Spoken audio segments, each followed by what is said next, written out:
Welcome to our Lenten reflection. We are now in week 4 of Lent. We will look at the 7th and 8th station here in this 4th week.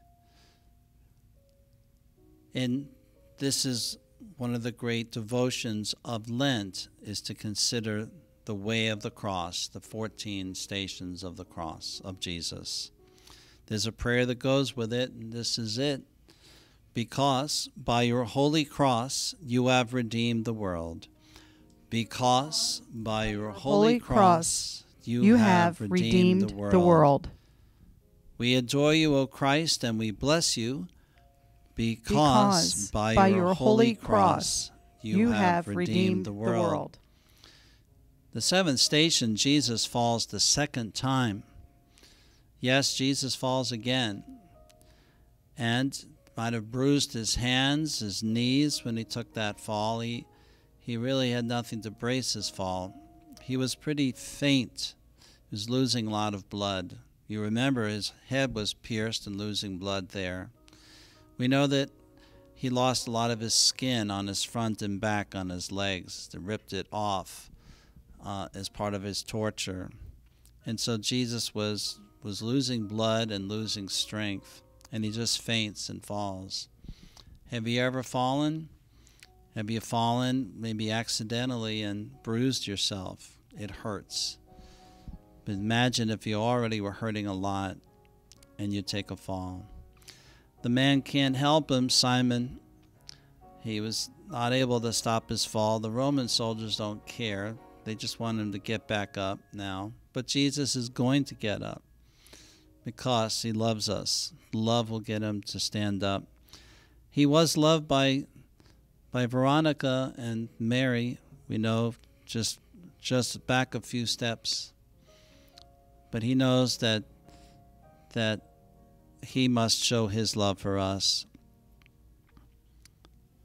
Now, the next station, there's a lot of people crying. And women are just not crying, they're wailing. They're almost crying really loudly. Almost uncomfortably, they're screaming. Because this is so cruel what's being done to this innocent man. But Jesus stops and looks at them and has a few words with them. He's actually trying to encourage them. Interesting that he still cares about other people, even though he's doing so badly. We adore you, O Christ, and we bless you, because by your holy cross you have redeemed the world. The 4th week of Lent. Boys and girls, on page 257, changing to do better. Faith focus. How does Lent help us to remember to live as followers of Jesus? We got some people out there working, so they're going to use their energy to do some cleanup. Well, good for them. That's not a job I like to do at all, but sometimes that's what you do. You do things you don't necessarily jump in and do normally, but it's a sacrifice, to do it. I think of something I think of 2 5th graders. They were in 4th grade, and I taught 4th grade in the Catholic school. And we would sing some songs sometimes in the class and bring my guitar in. I used to do that for 4th and 6th grade. We would sing some songs as part of the class. And 2 of the girls really were singing great. And they were not afraid to belt it out. And they were both girls that went to my church. And so I said, how would you like to be singers for our parish? And they said, well, how? And I said, how about if you help me with the Mass? I'll have an adult with you, and then the 2 of you can help sing with her, and then you go up and lead the psalm. I'm also telling the music teacher about you, who was also a parishioner of ours, because I think maybe you could like singing for the school. Well, you know what? They were the best 2 singers. They always sing next to each other. Okay? That's great. They sang all the way through high school. So for 8 years in a row, they sang for the parish. And I was there all 8 years. And they were just great. And so that's like sometimes you can give a talent that you like to do. But I remember doing some work like this. I remember doing some gardening once for Lent. Me and my friend Joe, he got us doing some gardening at the church, actually. And he liked it a lot. I didn't like gardening at all. I didn't. You know the easiest thing I ever did for Lent? What's that? I took care of somebody's fish. Okay? They were not Christian, but they went off to Disney World and stuff while the rest of us are celebrating Holy Week and Easter. You know how schools are on vacation? Sure. They said, take care of our fish. So they had a big tank, you know, about half the size of this table, big tank. And I just had to go in there and talk to the fish. They said, talk to the fish and then give it some food. That was the easiest job I ever had in Lent. I only had to do it for about 2 weeks. Wow, that's still a commitment. I was so afraid, though, one might die. Yeah, sure. I was wondering, what if one dies? What do I do? Sneak down to the the pet store and find a fish that looks like it and throw it in the tank? That's the only thing I was afraid of. Is what happens if they, you know? Sure. But they all were fine. Yeah, they were fine. So metanoia is a word you're going to hear today, and it's not metahoya. That would be if you go to Georgetown. They're called the Georgetown Hoyas. You meet someone on the Georgetown campus, you've met a Hoya. But a metanoia means a change of heart. Means something's changed about you. That you're going to say yes to something good that you used to not say yes to. Tell them about it, Mrs. Stever. Okay, changing to do better.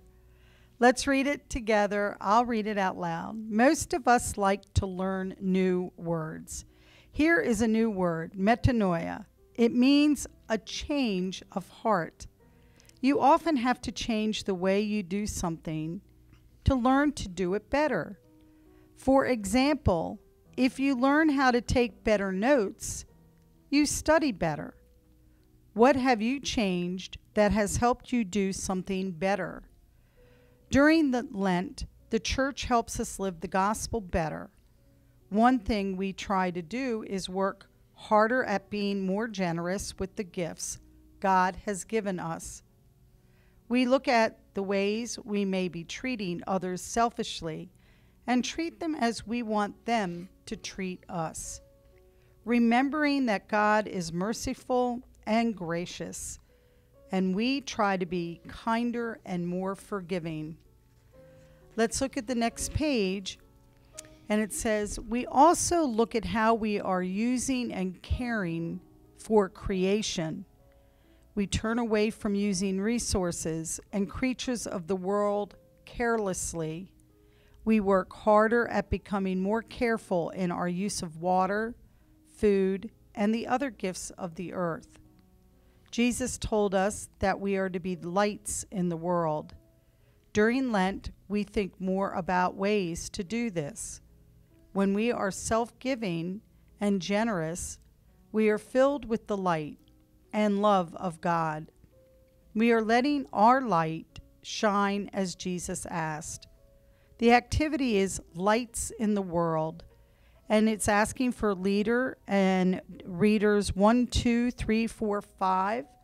So if all your family members, if you have enough in your family to do the parts, or you can double up on parts, or if you want to do it with your friends. But it's a beautiful prayer together of being lights in the world, and you can read it, and then everybody can be the all part, and it's let us live as lights in the world. Have you ever met a Hoya before? Yeah, have you yes. met one?